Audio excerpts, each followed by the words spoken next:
Beste kykers, ons is bly om vandag met u te ontmoet op hierdie program Godsdiens en Koerante, wat kyk na wat die Koerante as sê oor godsdienstige aspekte. Ons saai uit op Homebase TV hier vanuit die Kaap. Hier by my is Gippie. Welkom Gippie, bly jy is alweer by ons. Baie dankie oom. Ja, Bly met te kan wees. ja, ons wil net vir kykers sê, ons kry fondse in vir ons hele elektroniese stelsel hier. Ons het laasweek gepraat en gesê hierdie beerdkrag slaat ons verskriklik, want die rekenaars moet stop en al die dinge moet stop en die rendering daarvan, ons het laas keer daaroor gepraat, is 'n hele krisis ensovoorts. Ons is dankbaar vir mense wat bydraes gemaak het. Ons soek nog bydraes. Ons sal graag wil afgaan van die grid af en onafhanklik wees sodat ons nie al hierdie vreeslike ophoude het as die krag elke keer afgaan. En soos die wat 'n bydrae daarvoor wil maak, kontak ons. Ons sê vir u baie dankie daarvoor. Dan ook, as u wil kyk na die uitsendings, u kan deur middel van 'n decodeerder ons opvang. Dis free to air gratis, as geen maandelikse bybetalings nie. U kry 'n klomp Christelike kanale, Kruiskyk, God TV, Homebase, Amazing Discoveries, ensovoorts, en nog 2 nuuskanale, France 24 en Press TV, soos as 'n hele klomp programme om na te kyk, sonder enige maandelikse koste, oorweeg om te kry. Ons program is ook op YouTube. Elke maand kan mense kyk op YouTube ons opname hier, jy weet. Yes, En dan ook nog op streaming kan jy kyk na ons uitsending, homebasetv.org. .za daarachter, net, dan kry jy dit daar outomaties. Nou ja, jy weet met die Koerante vandag, as jy so na iets interessants kyk hierso. It's National Vegetarian Week. Here's what to cook. Nou sê hulle National Vegetarian Week running from May 16 to 22. This event aims to educate people about the benefits of a meat-free diet. During National Vegetarian Week, people are encouraged to try going meat-free for a week, with vibrant and exciting vegetarian recipes being promoted and shared. So dis nou vir tyd wanneer hulle nou gesond eet ensovoorts nou wil na bevorder. Going meat-free can be difficult for anyone new to vegetarianism, but this week is the perfect opportunity to indulge in a different meal option that are rich in new flavors, vegetables, and colors. In celebration, the South African Mushroom Farmers Association has shared vegetarian recipes that you can try at home. Nou hierdie koerant berig wys hierso nou 'n paar prentjies van vegetariese disse en die resepte ensovoorts. Maar jy weet, ek dink ons moet vir die kykers wys hierdie boek van Koerante Stander. Nou Koerante is die eggenote van Bernhard Stander wat hierdie stasie help begin het. Mark Woodman en Bernhard Stander het mos hierdie Homebase stasie begin en Koerante het 'n hele boek geskryf hierso. Pragtig vol kleure oor plantbaseerde resepte. 'n Verskriklike oulike goeie boek hierso. En hierso wys hulle alles te oor spesiale bestanddele, ontbyt, smere en souse, brode en gebak, hoofgeregte, soppe, groente, slaaie, ligte etes, wegneem etes, nagereg, drankies. Kyk al die mooi prente daar. Dan gaan dit reg deur hierso en dokters se verslae en verwysings en dan begin dit. Hierdie is nou regtig 'n kyk hierso, kyk alles hier, né? En is alles natuurlik gemaak. Daar kom nie chemikalieë en sulke goed soos party van die winkel vegetarian disse in die deesdae nie. Presies. Geen van hierdie onnatuurlike byvoegsels, glad niks daarvan in nie. Kyk, pragtig. Eintlik moet jy hierdie boek in die hande kry om te kan sien hoe fantasties dit is, maar terwyl ons nou praat hierdie week oor vegetariese disse, hierdie boek kan jy bestel by Homebase. Dit is 'n uitstekende belegging om te kry daar. Veral in die maarjare waar die wêreld miskien binnekort gaan inbeweeg. Dis reg ja. Minder vleis dan nou. Wat het jy nou daar? Ja, dan het ek hierso iets interessants. Folks meat could save forests and slash CO2. So hulle maak nou nagemaakte vleis. Hulle sê with a relatively small change in the consumption of ruminant meat, greenhouse gas emissions from topical deforestation can be strongly reduced. Lead author Florian Hampenhouder, a scientist at the Potsdam Institute for Climate Impact Research, told AFP. This is an important contribution to reaching the Paris Agreement climate targets, with additional co-benefits for other sustainability goals. Nou die oomblik wat hulle praat van climate targets en sustainability goals, dan gaan my rooi liggies aan. As daar klomp ekstra dinge wat inkom hierso. Jep, dan kan jy maar weer, het is al 'n aankondiging van wees versigtig, hier kom die misleiding nou in. Dan gaan hulle verder. Governments and the food production business need to coordinate to develop appropriate standards and thus future public confidence, she told the London-based Science Media Centre. So, hulle besef daar moet standaarde wees, anders kan enige iets daarin gooi. En as ons kyk hier na die prentjie op die vorige artikel wat gaan oor hoë bloeddruk, is nie pille. Dit lyk het amper of hulle daai pille gebruik het in die fake meat. Ja, mens moet kyk wat is eintlik binne in die fake meat, nagemaakte vleis. Is dit werklik so gesond of nie? Of moet jy maar net gewone lentil patties eet of wat alles daar aangaan? Dan sien nog 'n artikel oor ons stad, Kaapstad. Africa's first lab-grown burger made in Cape Town. So dis nie net 'n nagemaakte patty van lensies of iets nie, dit is 'n lab-grown burger. This April, South African company Mzansi Meat launched Africa's first cultivated meat burger to investors, chefs, restaurants, government, media and the public. Ek het daarby geskryf, April Fools, en dit klink amper te goed om waar te wees. Ai. Nou, hulle skryf nou 'n klomp goeders hierso, ek wil net so 'n paar goed uitlig, a short history of the lab-grown burger. Meat that is not from animals has been in the pipeline for at least the past decade. The first cultivated meat burger was developed in the Netherlands and was eaten in London in 2013. The first burger cost $250,000 to make. Sure. A crazy amount for a beef burger. Back then it was very much universities and research institutions doing research. Whereas now you have companies trying to create a commercial alternative meat product, says Koerante. Mzansi Meats wants to make a burger that matches the price of a convenient meat burger. Her burger begins with a cow named Galaxy at the Greyton Farm Animal Sanctuary. Galaxy is sedated and a small sample of cells are removed. Within an hour, she's up and roaming again. The harvested cells have the potential to create 1 trillion new cells if they're given the right conditions and a growing media with all the vitamins and minerals they need. In 2013, back when the first lab-grown burger was made, every company that wanted to make cultivated meat had to do everything themselves. That has changed substantially, says Koerante. She explains that in 2015, there were just 5 companies involved in this space, and now there are more than 100. Mzansi Meat's vision is to become the largest cultivated meat company in Africa. According to Koerante, when Mzansi Meat begins operating at scale, it will be possible to go from cell to burger in a little more than a week. So jy kry vegetarian burgers en dan fake meat burgers, dit raak taamlik gecompliseerd, nou moet jy weet die implikasies en die verskille. Nou, hoe gaan jy weet wat jy kry?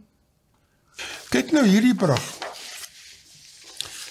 Changing your diet could add 10 years to your life. New research.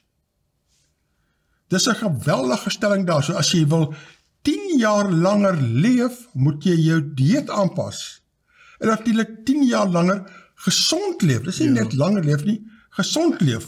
Kom ons kyk wat sê dit hierso.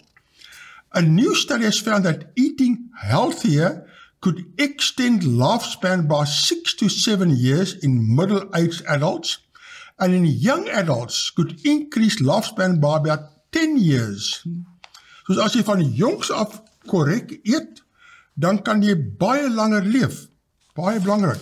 The authors were then able to produce an optimal diet for longevity, which they then compared with the typical Western diet, which mostly contains high amounts of processed foods, red meat, high-fat dairy products, high-sugar foods, pre-packed foods, and low fruit and vegetable intake.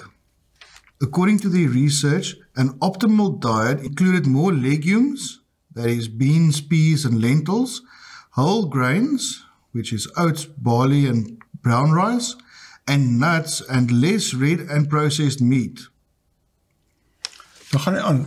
The researchers found that eating an optimal diet from the age of 20 would increase their life expectancy by more than a decade for women and men from the US, China, and Europe.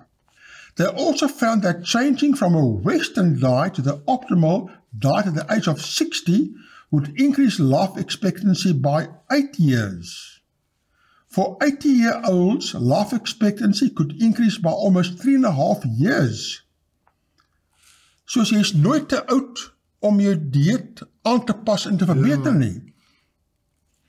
Ouderdom 60 kan jy 8 jaar langer leef, en 80 jaar, 3,5 jaar langer. Dit is nogal baie... So kan so 8 tot 10 jaar bysit nog. Ek kan nog baie jare bysit. Ja, ai. But given it isn't always possible for people to completely change their diet, the researchers also calculated what would happen if people changed from a Western diet to a diet that was halfway between the optimal diet and the typical Western diet. They found that even this kind of diet, which they called a feasibility approach diet, could still increase life expectancy for 20-year-olds by just over 6 years. For women and 7 years for men. Dan gaan hy voort. These results show us that making long-term diet changes at any age may have substantial benefits to life expectancy, but the gains are largest if these changes start early in life. Soos eintlik het dit ouers 'n belangrike verantwoordelikheid om hulle kinders te leer om korrek te eet. En as jy verkeerd leer as kind om nie korrek te eet nie, dan gaan jy daardie ding baie moeilik verander. Soos dit is 'n groot verantwoordelikheid daarin. The life expectancy estimates this study makes come from the most thorough and recent meta-analysis, a study that combines the results of multiple scientific studies on diet and mortality. Many of the foods included within the study also have anti-inflammatory properties, which may also delay the onset of various diseases and the aging process. Even introducing some of the foods shown to increase longevity may still have some benefit. Ja, dit is nou baie veelzeggend, né? En dan wys hulle hierso regs 'n prent met 'n appel en 'n koekie vol suiker. Making the right choices now can affect your health in the long term. Ek dink dit is nog erger, want daai is 'n donut. Is 'n donut. Nou ek sê nie 'n mens moet nooit donuts eet nie, maar party mense eet baie meer donuts as appels en vrugte en groente. Die opskrif vra: sien jou dan vir 'n koppie tee na werk? Produkte gekies wat voordele vir gesondheid inhou. Dan skryf Lana Mok: tee saam met jou kollegas na werk in plaas van die gebruikelike drankie of 3 word dalk die nuwe norm by werkplekke. Gebeur dit wel, sal dit nie wees omdat dit op jou afgedwing word nie, maar eerder omdat al hoe meer mense tee verkies na werk. Volgens voedsel- en drankkenners kan die veranderende dinamika ten gunste van die teebedryf werk, want volgens hul voorspellings gaan 2022 as die jaar bekend staan waar tydens verbruikersprodukte prioritiseer wat funksionele voordele vir hul gesondheid inhou. So hulle sê mense let nou op hierdie jaar besonders baie op hulle gesondheid. So dis nie net gesond eet nie, is ook gesonder drink. Dis hy. Bly weg van alkohol totaal en selfs tee en koffie, kyk wat is 'n gesonder opsies daar. Die Forster sê, dit is goeie nuus vir die plaaslike teebedryf. En sy is die direkteur van die Suid-Afrikaanse Rooibosraad. Volgens hom steun aanlyn data die voorstellings, aangesien daar 'n aansienlike styging is in die aantal soektogte wat mense van alle ouderdomsgroepe op die internet oor gesonde tee doen. So daar's mense wat spesifiek gaan soek vir gesonde tee. Baie belangrik. Alkoholvrye skemerkelkies van tee word reeds wêreldwyd in kroë bedien, soos meer mense matige drankverbruik voorstaan en minder alkohol drink. Dit sal dus volgens hom interessant wees om dop te hou hoe Europese verbruikers op rooibos reageer, nadat dit die status verkry het as 'n produk wat van 'n beskermende geografiese gebied kom. Ja, nee, dit is baie belangrik daar. Dan is so 'n berig. Dit kom nou uit die International Express uit. Your health, vital intelligence from the medical world. Cooking is my therapy. Social media sensation and ME sufferer James White tells Gemma Gelford how he's transformed his health and life with a plant-based food diet. Soos hy het sy hele lewe daar omgekeer, né? Let me show you how to make this roasted butternut squash pasta, says James White, in the sharply edited Instagram video which rattles through the recipe in 30 seconds flat. Within 3 days, the post is watched by more than 70,000 times. With an army of Instagram followers and a debut cookbook out this month, Bournemouth-born social media star James, also known as Healthy Living James, is fast becoming the king of gluten, dairy and egg-free cooking. His online recipes, he created 80 last year, have had 15 million views and the appeal is clear. They are easy to make dishes created with simple, predominantly plant-based ingredients delivered with boy next door charm. But his food-making success follows 5 years at rock bottom. In December 2010, James, 32, fell ill with suspected food poisoning after a dinner out with friends. While most foodborne illnesses subside within days, 5 weeks later, James was still unable to keep food down. He lost 3 stone and got so weak he couldn't walk. It was scary, says James. I wasn't able to talk and I felt so frail that when I went to see the doctor, my dad had to carry me into the surgery. My wêreld, né? Concurring that James was likely suffering a virus, doctors sent him home with strict instructions to rest in order to finally recover. He didn't. Over the next 6 months, James became a shadow of his former self. Once a talented golfer, he was too exhausted to leave his bedroom, which he kept dark due to being sensitive to light. I literally became bedbound. I could hardly talk. I couldn't watch TV or make a phone call, says James. All the signs were there that James was suffering from myalgic encephalomyelitis, ME, also known as chronic fatigue syndrome, a condition that can be hard to diagnose.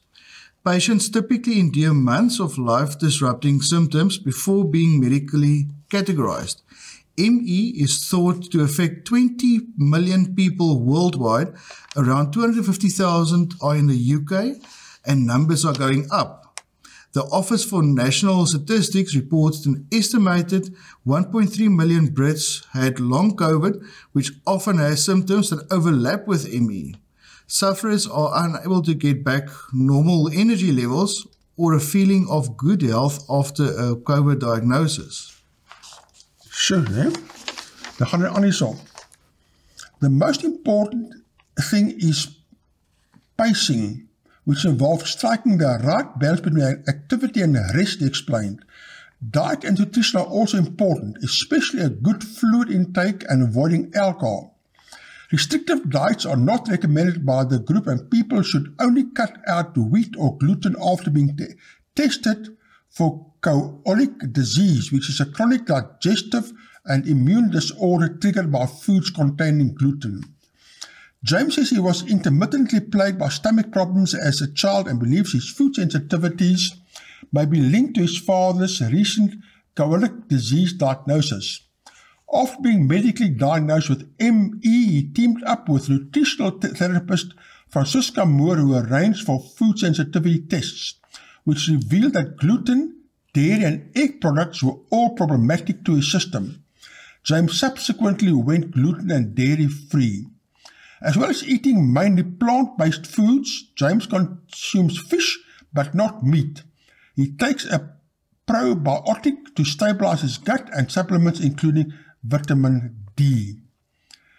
Ja, soos party mense is gluten sensitief en ook sensitief vir enige melkprodukte en eiers ook. 'n Mens moet die laat toets en kyk, maar laat hy nou so gesond geword het van al net sy dieet verander, né? Dit is vir my interessant. Hulle sê melk, koeimelk is gemaak vir baba koeie. Ja.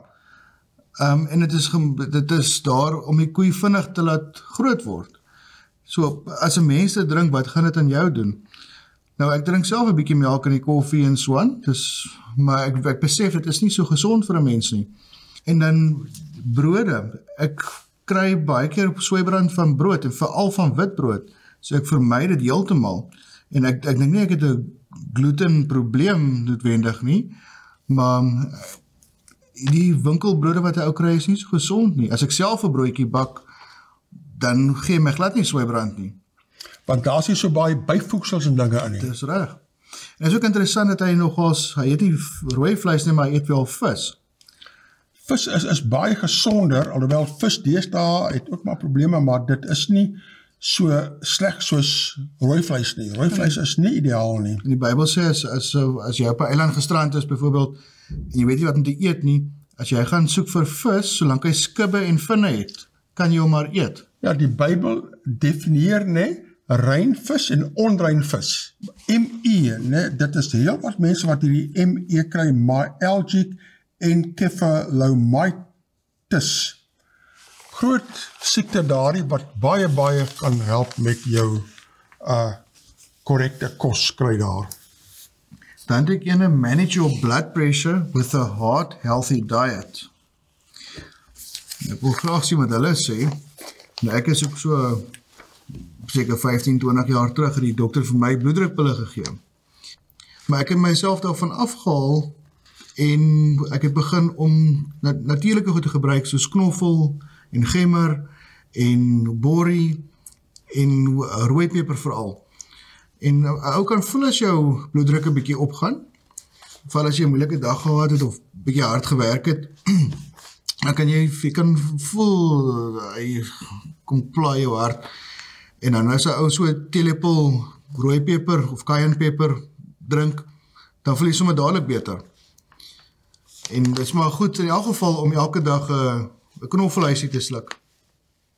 Ja, hulle sê dat die cayenne, ek weet nie ook om hulle dit peper noem nie, maar cayenne is 'n baie gesonder. Ja, is meer van 'n chili eintlik. Dis reg, baie meer van 'n natuurlike produk. Dis hy. Dan skryf hulle hierso: Wellness starts with a healthy diet. In fact, eating healthier foods improves many health problems. This includes high blood pressure, hypertension. The right foods can lower your blood pressure. Your doctor may recommend the DASH, and this is 'n afkorting for dietary approaches to stop hypertension, diet to lower your blood pressure and your LDL, bad cholesterol. Worldwide hypertension is one of the leading causes of cardiovascular diseases such as heart attack and stroke. It can also lead to kidney damage and loss of vision if left untreated and uncontrolled. And lay so foto, the intake of fruits, vegetables, whole grains and lean meats is emphasized and encouraged over red meat, saturated fats, salt and added sugars. Solank dit net nie volksmeat is nie, lyk dit nogals heel lekker. Ja, nee man, dit is baie oulik. Ek wil net vir kykers weer eens herinner, kykers wat aan type 2 diabetes ly, of hoë bloeddruk, of wat ook al, daar is 'n gesondheidsplaas by Berrydale, Be Free noem hulle dit, Be free from all your diseases. Jy gaan soontoe, hulle verander jou dieet, sit jou op 'n ligte oefenprogram, en 80-90% van die persone wat soontoe gaan, verloor hulle siektes, verloor hulle oorgewig, verloor hulle diabetes ensovoorts. Dit is regtig die moeite werd vir mense om soontoe te gaan wat hierdie probleme daar het. Maar nou het ek hier so 'n brug wat ek nie heeltemal so gelukkig oor was om te lees nie, nogal eintlik heel skokkend. Kyk wat is hier so. Jy weet, ek is nogal lief vir 'n visie, elke nou en dan, ek hou van stukkie stokvis, maar kyk nou hierdie ene. Antidepressants in the water, fish undone and uncomfortably. More than 100 fish species found off the Florida coast had heavy traces of human pharmaceuticals in their blood, most of which were antidepressants and were exhibiting unusual and dangerous behaviors. Ons skei dit uit aan die water en dan kry die visse dit. Kyk wat sit hier so. It is a cliché these days to observe that the news can be a hazard to our collective mental health. Ja, nuus kan 'n probleem wees vir jou geestesgesondheid. Ja. Ons kry so baie snaakse nuus. Still, some of the enforced numbness, some stories shout louder at us than others.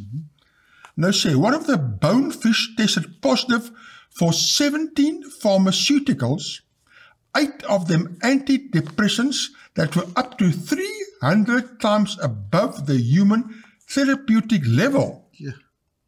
Dus die arme visse word nou hierso met al hierdie verskillende antidepressante en verskillende chemische produkte en pille word affekteer.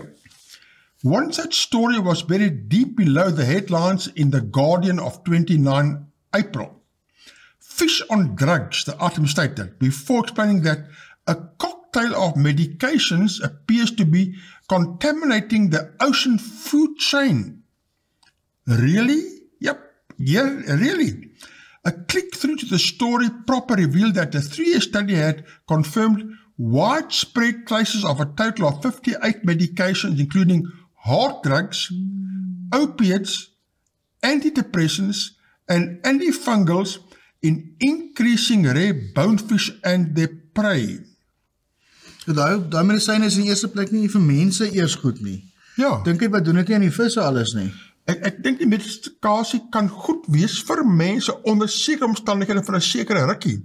Ja. Maar ons gebruik te veel aanhoudend, jy moet pas op. Nou ons kry van maak as ek wat se medikasie jy gebruik nie, daar is Byeffekte, ja. Ja. So net om daai een eina te hanteer, is daar soveel side effects, Ja. wat het eintlik nie moet te werk maak, mense moet vir 'n natuurlike oplossing probeer gaan. Maar nou, dis nou nie net daai eina se behandeling wat jy nou aan die visse uitgee nie.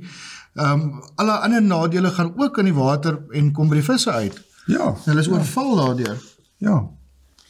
Kyk hierso. A click through to the story proper revealed that the 3-year study had confirmed widespread traces of a total of 58 medications, including hard drugs, opiates, antidepressants, and antifungals in increasingly rare bonefish and their prey. As it turns out, with nearly 5 billion medications prescribed annually in the US alone, human wastewater have been playing havoc with fish species in the coast of Florida. The full report concluded that more than half of the bonefish sample had drugs in them at levels above which we expect negative effects. According to the study, one of the bonefish tested positive for 17 pharmaceuticals, 8 of them antidepressants that were up 300 times above the human therapeutic level. Maar kyk hulle verder hierso. A 2016 study by the same university found salmon exposed to this medication swim faster and had riskier behavior. So dit klink amper vir my soos 'n atleet wat op kokaine of iets is. Hy hardloop 3 keer so vinnig as die ander mense en dan eendag gaan dop en kom. Precies. Crayfish's exposure to antidepressants have been linked to altered behavior, increasing their boldness and the time they spend foraging, potentially making them more vulnerable to predators. Dus hulle hele leefwyse word in die see verander daar. So hierdie medikasie so goed wat by die visse en in die water opeindig, maak nie net mense siek nie, dit maak die hele ekosisteem siek. Ja, visse en selfs die krewe en die enige ding. Krewe is nou baie vinniger en die visse vinniger weg en is baie meer risky behavior, soos ons sê, en dan eet ons hulle. Nou crayfish is 'n onrein vis volgens die Bybel, maar nou ja, maak 'n mens bang om selfs gesonde vis te eet, die geweldige invloed wat ons verkeerde leefwyse so het. Ja, ek het dus 'n studie deur Prof Walter White gekyk, wat hy in baie diepte gepraat het, hieroor in sy gesondheidsvideo's. En het kom basies daarop neer dat veral varke kan die virusse wat gewoonlik, of siektes wat gewoonlik net op 'n sekere dier of op 'n mens van toepassing was, 'n vark kan dit half, as ek 'n Engelse woord kan gebruik, translate, sodat daai siekte kan oordra van, sê maar die vark het 'n koei se ding geëet. Dan die vark raak nie self siek nie, maar nou eet die mens daai vark, dan kan hy nou ook melkkoei siekte of wat ook al kry. Nou varke is besonder bekend daarvoor dat hulle die virusse kan oordra, maar nou begin ander diere soos koeie en skape begin ook nou al daai siektes oordra aan ander diere en die mens. Daar is nie enige bewyse van plante wat hierdie metamorfose laat plaasvind nie. Dit is spesifiek diere en spesifiek onrein diere wat dit doen. Ja, dit is 'n baie belangrike punt daarin. Ek is ook nie ten volle vegetaries nie, maar ek is baie meer plant gebaseerd. En as mens vleis eet, vind uit waar kom die vleis vandaan? Ja. Het hulle klomp hormone daaraan gespuit, antibiotika? As ons partykeer 'n bietjie skaap eet, dan kry ons skaap van uit die Karoo, né? Selfde. Ja, sodat dit gesonder is. Nee, dit is nou interessant om te weet, maar daar word die Here gesê, watter kosse ons moet eet, en vir my sekere kosse ensovoorts. Baie belangrik om te weet. Ja, nou gaan ons oor na 'n ander onderwerp, bietjie iets van die huwelik, ensovoorts. Maar ek moet eers vir my die spotprent wys. Ja. Kijk, daar so die ouwe, die man en die vrou. Nou kyk, hy het daar so 'n voelverskrikker gemaak van sy vrou. En dit skrik van niks. En dan sê sy vir hom, very funny. Hier kom 'n ding, dis nou weer 'n huwelik, ons praat ons nou 'n bietjie oor huwelik en die troue. En hier so, is daar sulke dinkbabbels, en die vrou dink vir 'n man, sy sê, when you've been married a long time, you get to know what the other person thinks. En dan dink die man terug, no you don't. Mens begin weet wat die ander gaan sê, of wat ook al. Ja, nee. Okay, ja, jy weet, ons kyk nou 'n bietjie so na 'n ander aspek, bietjie meer oor die huwelik, wat die Bybel praat, wat die wette sê ensovoorts, van die huwelik is die grondslag, die basis vir 'n gesonde samelewing. En ongelukkig is die sondige mens so, hy het nie meer veel respek vir die huwelik nie, en dan moet die land wette maak om die huwelik te beskerm en die regte van die afhanklikes, die vrouens en die kinders daar. Kan ek gou met die Bybelvers lees? Ja. Want dit verduidelik presies wat aangaan in die wêreld. Ja. 2 Timoteus 3, en ek gaan lees van vers 1 af. Maar weet dit, dat daar in die laaste dae swaar tye sal kom, want die mense sal liefhebbers van hulle self wees, geldgieriges, grootpraters, trotsaards, lasteraars, ongehoorsaam aan hulle ouers, ondankbaar, onheilig, sonder natuurlike liefde, onversoenlik, so hulle kan nie vrede maak nie, kwaadsprekers, bandeloos, wreed, sonder liefde vir die goeie, verraaiers, roekeloos, verwaand, meer liefhebbers van genot as liefhebbers van God. Mense wat 'n gedaante van godsaligheid het, maar die krag daarvan verloon het, keer jou ook van hierdie mense af weg. So gaan mense wees wat lyk of hulle goed is en kerk toe gaan en alles, maar hulle het nie die krag van wat hulle glo nie.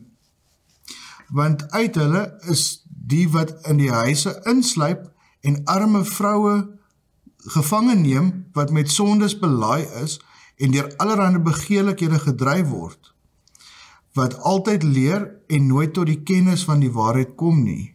Daar's baie mense wat aanhou studeer en leer en blyk of hulle baie slimmer raak, maar hulle kry nooit die waarheid in die Bybel nie. Humanisme, hulle kyk net wat mense sê, hulle kyk nie wat die Bybel sê nie. Dis reg. Hulle het geen Bybelse fondasie nie, daaroor is hulle heeltemal soos wat jy nou daar gelees het. Dan gaan dit hier verder, en net soos Jannes en Jambres Moses teëgestaan het, so staan ook hierdie mense die waarheid teë. Laat dink my, Moses het 10 gebooie gaan haal op die berg, en baie mense vandag, as jy enigiets van die 10 gebooie sê, dan staan hulle ons ook maar teë. Net soos die ouens van Moses teëgestaan het. Dan vers 9 sluit af, maar hulle sal nie verder voortgaan nie, want hulle dwaasheid sal vir almal duidelik wees, soos ook die van daardie manne geword het. So as Jesus weerkom, dan gaan die hele wêreld sien wat die waarheid is. Absoluut. Nou kyk, hierso is nou 'n berig oor egskeiding, ongelukkig, maar dit is 'n baie belangrike berig hierdie, bateverdeling deur die uitspraak geraak. Dis die geldgierigheid waarvan ons nou gelees het. Ja, mense wil alles self vat, hulle wil nie voorsiening maak vir die vrou nie, of die vrou wil alles hê, of wat ook al.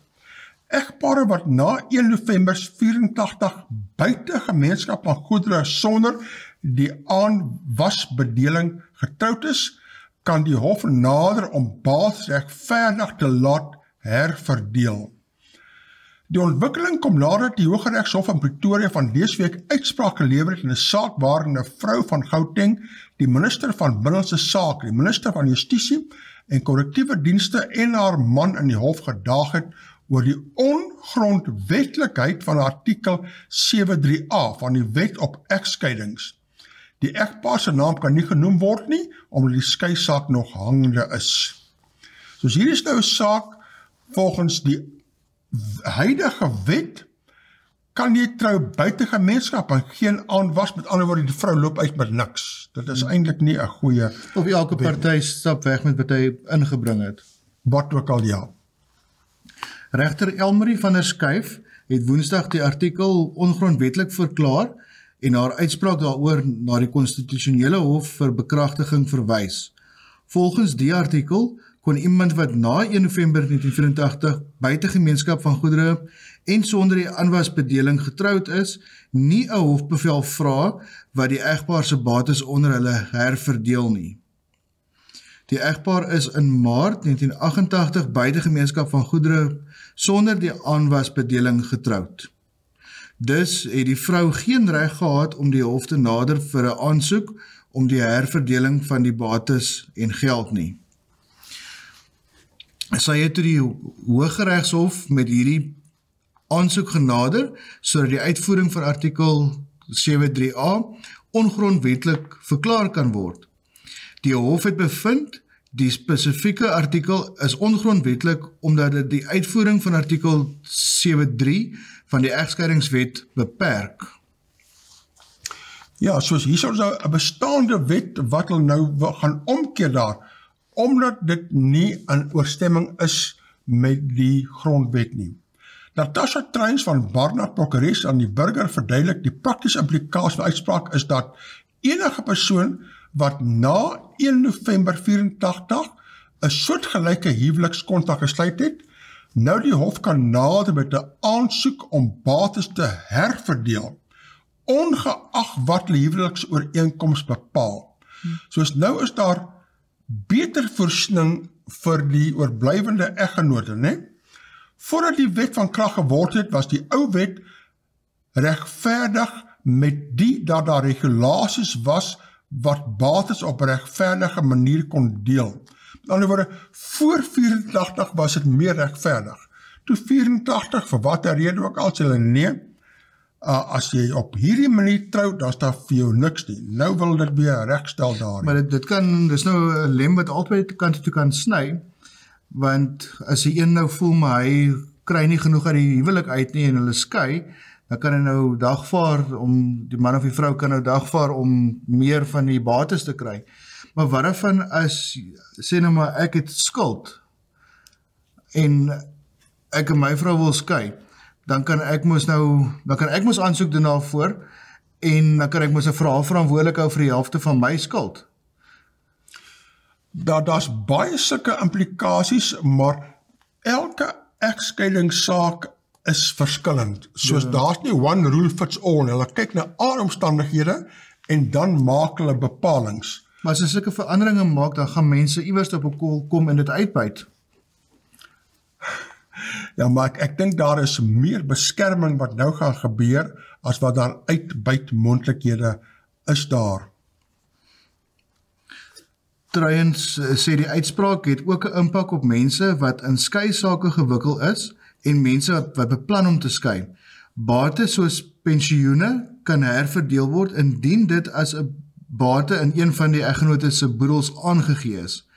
Die verandering het spesifiek net betrekking op die artikel waar eggenote buite gemeenskap van goedere sonder die aanwasbedeling getroud is.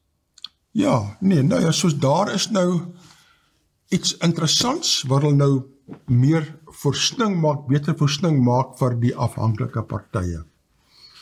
Hier is 'n artikel, Habital to pay for divorce trial. En Zelda Venter skryf, a Cape Town woman is not happy with the fact that her estranged husband contributed only, tussen aanhalingstekens, 1.7 million rand towards her legal fees in their pending divorce action. She turned to the court and demanded he contribute a further 935,000 rand to allow her to prepare for the divorce trial. Dis nou 2,5 miljoen rand net daar vir die egskeidingsonkoste. Joei, dinge raak gecompliseerd, né? The wife felt she was being shortchanged by the 71,000 rand maintenance. And then the husband said he had paid his wife 71,000 rand a month for the past 7 years, apart from all the other financial contributions he made. Yet she remained mum about what she did with the money. He said his contributions in fact ran to 204,000 rand a month. But he told the court he was willing to pay her another 200,000 rand so she could prepare for their divorce trial, as well as a further 50,000 rand a day during the trial for a legal team. The court said the woman was not candid on what she had spent her money on, and it felt she did not justify the additional maintenance she wanted. While turning down that part of her claim, the court did order the husband make further contributions towards the legal fees so that the divorce trial could resume. So die hof is toe nou al net so lekker fed up vir die storie, en hulle wil net hê dit moet verbykom. En terwyl sy net wil nog meer geld demand. Ja, nou ja, egskeiding bly maar 'n baie tragiese gebeurtenis. Maar kyk hierdie enetjie hierso. Minnie Dlamini and Quentin Jones to quit as business partners amid divorce proceedings. Dis nou ook hier so 'n egskeiding, maar wat my hier so gevang het, dit sê so, in the joint statement shared on Dlamini's Instagram page, the former couple said despite their best efforts, they were unable to save their 4-year union. They married in a lavish wedding in September 2017 on a wine farm in Somerset West. Reg daar so by ons, né? They documented the journey in a 3-part wedding special becoming Mrs. Jones which was streamed on Showmax and later on DSTV Mzansi Magic. In 2020, Marlene gave birth to the first son. Lyk my partytjie, hoe groter die show, Ja. hoe groter die huwelik, hoe makliker skuil hy daar. Ai, En hierso vra die koerant, would you spend 10,000 rand to attend a wedding? This bridesmaid did. soos dis nou die bridesmaid, wat moet soveel onkoste aangaan, Ja, dis nou op rokke en allerlei dinge. En dit sluit ook maar aan by wat ons het maar in die Bybel gelees het van lovers of self. Alles gaan oor geld. ongelooflik. Kyk nou hierdie komplikasie hierso. So Misi and Moslali were not legally married. The couple never signed a marriage certificate. Now, Motong must prove that he and Moslongo were spouses if he wants a share. Okay, dis nou weer die egskeiding, né? En die verdeling van bates daar. Nou sê hy so, Moslongo revealed that he and Motong had not signed a wedding certificate because the pastor forgot to bring the papers. Trouwens nie perde koop nie, jy moet jou papier en dinge reg hê. I knew the marriage there would be challenges, naturally, but there are challenges where you can see that this is going to hell, said Sakethe. So when they told us the pastor did not bring the certificates, I was like, look at God. The pair had a traditional wedding in September 2019 and a white wedding in 2020. The lawyers are negotiating because there's a large estate at stake here.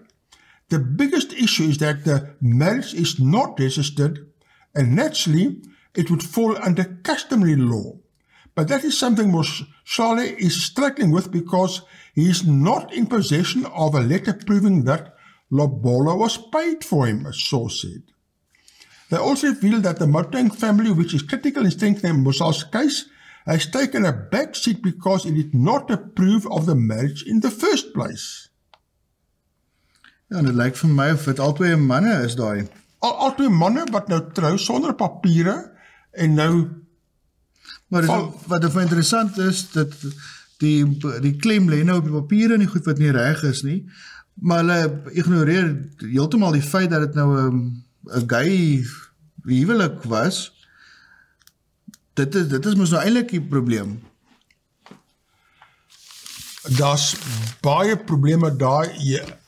'n huwelik, nou ja, volgens die Bybel is tussen 'n man en 'n vrou en jy moet jou dokumentasie trou in die kerk, maar by 'n huweliksbevestiger wat al die dokumentasie dinge reg het, dat 'n beskerming is vir die partye. Wys jy wat se probleme daar is as jy nou nie die regte dinge daar volg nie. En hier is nog so 'n geval, Kaapstad, hulle sê Kaapstad is die tweede beste plek ter wêreld om te trou. Ter wêreld. Ter wêreld. Skryf hulle hierso, Daniel Christopher vergelyk onder meer die gemiddelde koste van 'n 5-ster hotel, die getal 5-ster hotelle in 'n gebied, die gesogste troubestemmings op grond van Google soektogte in 2021, gemiddelde temperatuur en die mees LGBTQ storie vriendelike troubestemmings, gegrond op hoeveel jaar LGBTQ troues al in 'n gebied wettig is. Die antwoorde vir Kaapstad is £195, wat so wat R3.900 teen die huidige rand-pond wisselkoers van R19.80 is. 82 5-ster hotelle, 3.990 soektogte, 16 grade Celsius en 12 jaar. So die klimaat is 16 grade en die 12 jaar wys nou hoe lank die gay troues toegelaat word. Die res van die top 10 plekke word bekleed deur Playa del Carmen in Mexico, Sydney, Barcelona, Lissabon, Rio de Janeiro, Buenos Aires en Madrid. Johannesburg bekleed die 11de plek. So 2 Suid-Afrika lande is die beste vakansie of trouplekke ter wêreld. Maar kyk wat se kriteria gebruik hulle ook nou. LGBTQ kom elke plek en word dit nou 'n kriteria en 'n komplikasie. Ja, hulle het gepraat van Sodom en Gomorra, maar deesdae hoor ek mense praat van Seepunt en Gomorra. Ja, ai. Hierso is nou nog 'n, wat moet ek sê, komplikasie met huwelike. Relationships. Kourtney Kardashian and Travis Barker are married after their practice wedding in Las Vegas last month. Get a practice wedding. The Push founder and the Blink-182 drummer finally got hitched in Santa Barbara on Sunday with a few close friends. Kardashian and Barker are still planning a big wedding in Italy very soon. Hier is groter en groter en groter.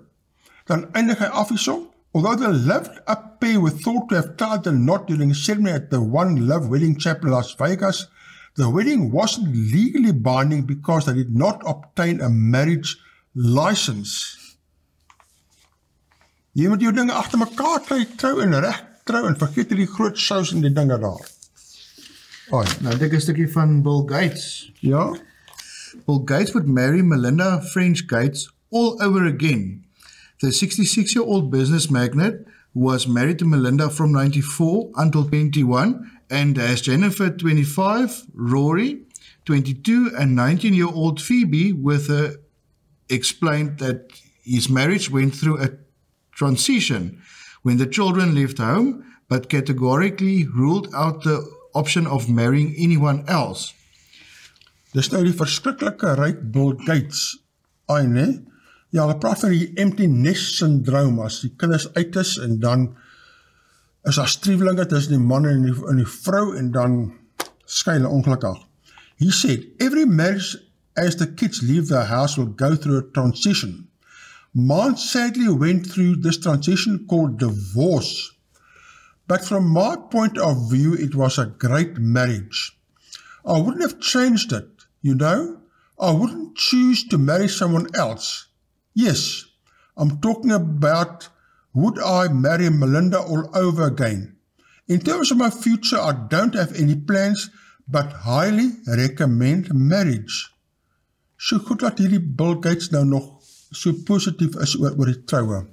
However, the Microsoft founder, who is thought to have been left with an estimated net worth of $128.1 billion after Melinda received $76 billion as part of the divorce settlement, went on, explained that the pair are very lucky individuals in that they are not bound by financial limits, and he remains extremely happy, he told the Sunday Times. Nou kyk hierso. As deel van die egskeiding vergoeding het Melinda gekry $76 biljoen. Nou maal daarin met 15 om rand te kry, is meer as 1 triljoen. Jy kan nie sulke groot bedrag hanteer nie. Egskeidingsbedrag daar, dit is verskriklik. Ai, wel soos hulle nou sê, daar sê nou financial problems. He told the Sunday Times, yes, I mean, we're very lucky people. I feel sorry for when people have super limited resources under any circumstance. And that's not our situation. We can be reasonably generous to the kids, but the vast majority of the money will go to philanthropy. I've had lots of happiness in my life to go with sad situations, including my mum dying, my dad dying. I've had close friends dying, but overall I still have to say I've been extremely happy. Wel, sy maar positief laat Bill Gates nog positief praat van die huwelik. Jammer dat dit het nie vir hom uitgewerk daar nie. Mens moet maar werk aan jou troue, laat dit nie met jou gebeur nie. Dit is net altyd baie met trauma as anderste. Ja, nee. Hier is nou 'n voorbeeld van iemand wie sy troue daar nou 'n bietjie beter gehou het, en wat nog gelukkig is, en dit is nou hierdie Gift of the Givers founder, Suleiman, with her husband, Dr. Imtiaz Suleiman. Let's see. Gift of the Givers co-founder celebrates graduating with a master's degree in psychology.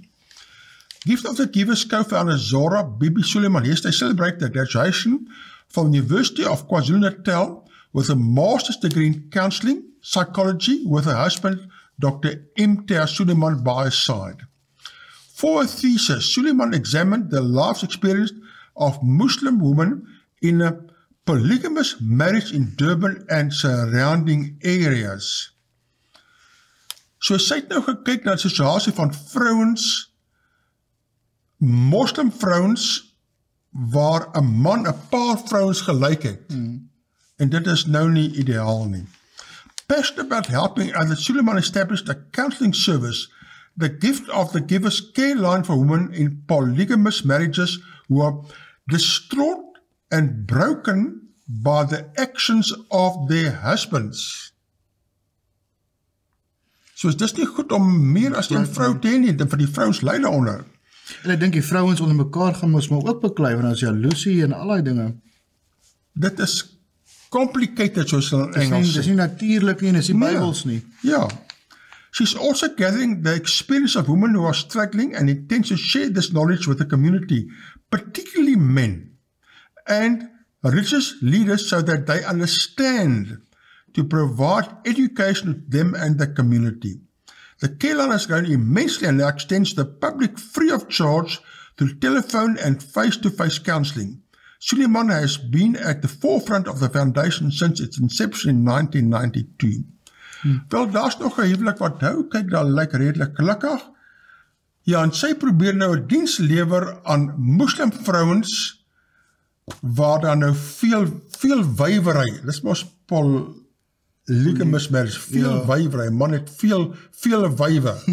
En dis nie 'n goeie ding nie. Ai, hou maar by een man, een vrou. Ek dink meeste mans kan nie eens een vrou hanteer nie.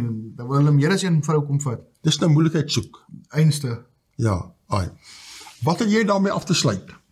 An Indian couple are to take their son to court on demand that he and his wife to produce either a grandchild within a year or pay them nearly 50 million rupees, about 10.5 million rand. Sanjeev and Sadhana Prasad say they exhausted their savings, raising and educating their pilot son and paying for a lavish wedding. Now they want payback. My son has been married for 6 years, but they are still not planning a baby. At least if we have a grandchild to spend time with, our pain will become bearable. The couple said in their petition filed with a court in Haribar last week. So, nou wil die ouers die kind, daarvoor omdat hy na 6 jaar nog nie vir hulle 'n klein kind voorgebring het nie. Dinge raak nou gecompliseerd. Ai, nou ja. Dit is tekens van die tye, né? Ek dink op daardie gecompliseerde noot sal ons moet afeindig. Ons sê vir kykers, baie dankie. Kyk na u huwelik. Die huwelik is 'n baie belangrike instelling, wat mens hierdie tipe komplikasies verminder. Nou ja, die Bybel gee redes wanneer jy mag skei of nie, maar weens die hardheid van die mense hart. Kyk maar na huwelike, laat dinge goed gaan. Ons wens jy alles van die beste, ons sien die volgende week weer. Totsiens, lekker week.